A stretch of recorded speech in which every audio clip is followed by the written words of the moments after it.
Shropshire Disability Network newsletter, issue number 6, November 2010. This is part 2 of the articles section of the newsletter.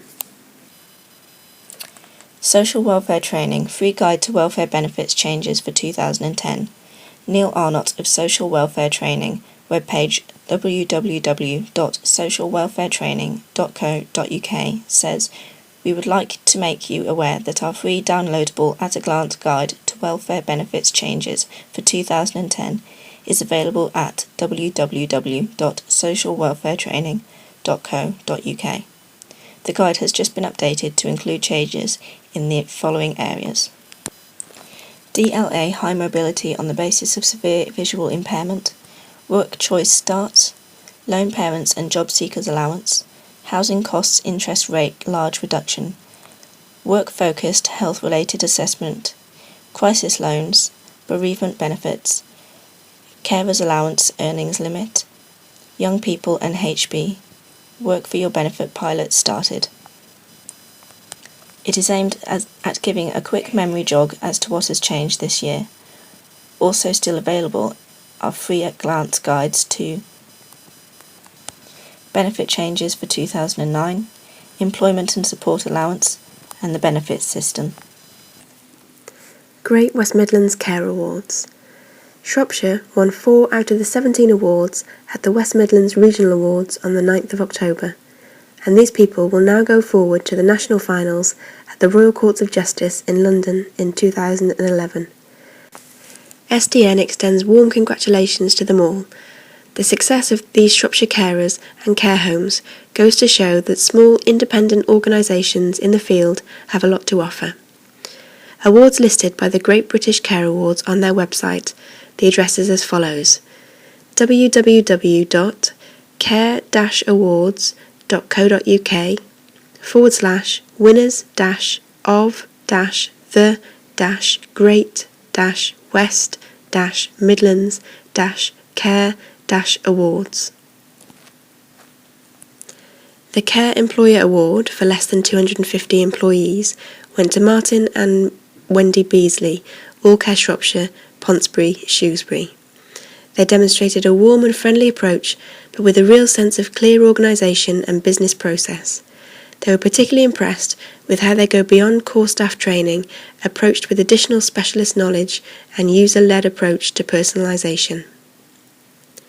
The Home Care Worker Award went to Heather Seabury, English Care Ltd, Browbrook, Shrewsbury. This was a very hard choice.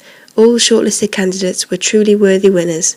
However, Heather shone out for her passion, commitment, and her work and caring nature, who goes beyond the extra mile in caring for her clients. The Nutrition and Hydration Award went to Browbrook House, English Care, Shrewsbury, Shropshire. Jim showed a clear commitment to fresh produce and nutrition, involving residents in choice and even growing much of their own vegetables. His passion, enthusiasm and understanding made him a clear winner. The Team Care Awards went to Darwin Domiciliary Care, Barchester Healthcare, Hudley in Telford. The judges awarded this category to a team dealing inspirationally with people who have very demanding and difficult behaviours. They are providing very personal care directed to the needs of the individual and centred on the very best of practice, working as a complete team in all aspects of their service provision. They are indeed a shining example of the sum of the parts is greater than the whole. Future Friendly Award. The project group Oswestry, which supports members of all ages in mental health issues through creative artwork, has won the prestigious Procter & Gamble 4th Future Friendly Award 2010 for their innovative approach to incorporating recycled materials into their artwork and retail range and sharing their enthusiasm with the wider community. They were one of 5 projects shortlisted from over 200 entries. The public voted for their favourite project on the Future Friendly website.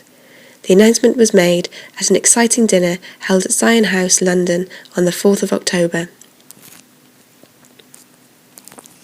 3 people from each of the 5 shortlisted projects were invited to attend on behalf of their organisation. Gabby, representing the project group staff, Ros for the volunteers and Lynn for the members travelled down to London to the awards ceremony. We were so excited to hear the words, and the winner is the project group, and overjoyed to accept the award on behalf of the project group, they said. A big thank you to Rosemary Colley from Shropshire Community Recycling Ltd, SCRL, who nominated us.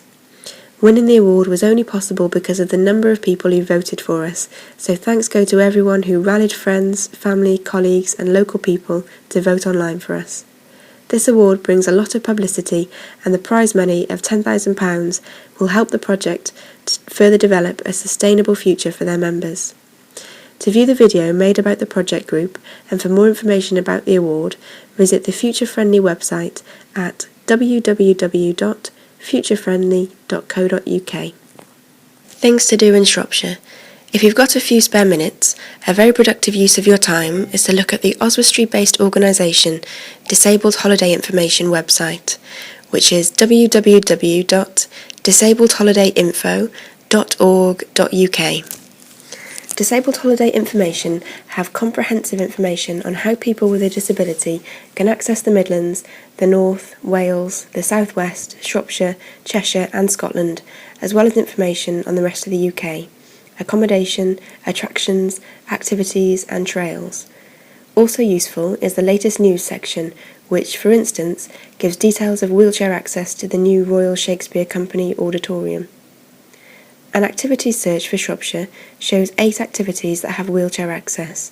Take your pick of Brompton Cookery School near Shrewsbury, Shropshire Disabled Cricket Association, Blue Eyed Soul Dance Company, Telford Ice Rink, Rednall Painter Arena, Beyond Extreme Paragliding, Church Stretton, Tenpin Bowling at the venue, Park Hall, and Shrewsbury Sports Village and Indoor Bowl Centre.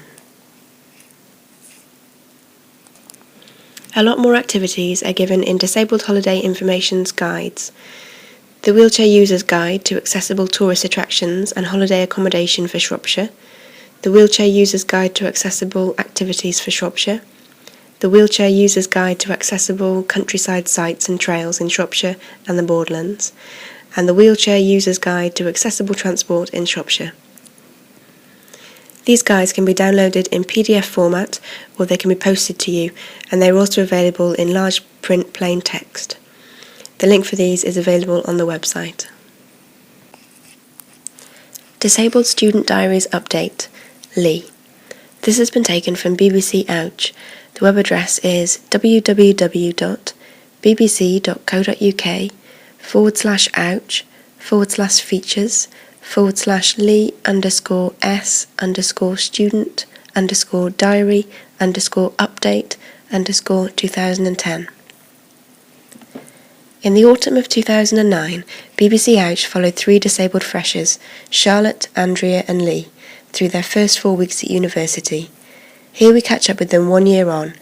Lee has Asperger's and Tourette's syndromes, and when we first met him, he was looking forward to proving his independence. In autumn 2009, Lee moved away from his family to start his BSc course in Deaf Studies and was determined not to be daunted by the university experience. Despite knowing sign language, Lee told us back then that he'd never met a single deaf person before, something which was about to change. Here we find out how his first year went. It's been a year since I started at Bristol University. I've done things I never thought I would, from selling toasties with the Christian Union to eating out with a group of deaf Czech people. I've found that my Asperger's and Tourette's haven't been a problem at university. In fact, during lectures my tics diminish and my friends aren't fazed anyway. We all go clubbing regularly. People may wonder how I'm doing that as I'm an autistic, but I'm used to it and it's a regular thing. We have fun dancing, or in my case signing, to the latest hits. Since learning BSL in lectures, I've grown more confident in my comprehension, signing and facial expressions. It's helped me to be more extrovert and emotional. Signing is contagious. My hallmates have shown an interest, and even my brother is learning using his iPhone. I'm also a teacher in the Sign Society. During the year via the university, I've become more involved with the deaf community and have been to a few events with them. They're a close-knit and friendly group, and people I've met recognise me from my BSL videos on YouTube and from BBC Ouch. Unfortunately, we learned in May that the BSc in Deaf Studies will be closed down in 2013 due to financial issues, and some staff are being made redundant. We've had protests, launched a petition, made the issue known internationally and been on the news. Thankfully, I'll still be able to continue my studies and finish the course. I achieved a 2-1 in my first year, and that means I can carry on into the second and work towards becoming an interpreter after that. One significant thing I've discovered this year is that I'm gay.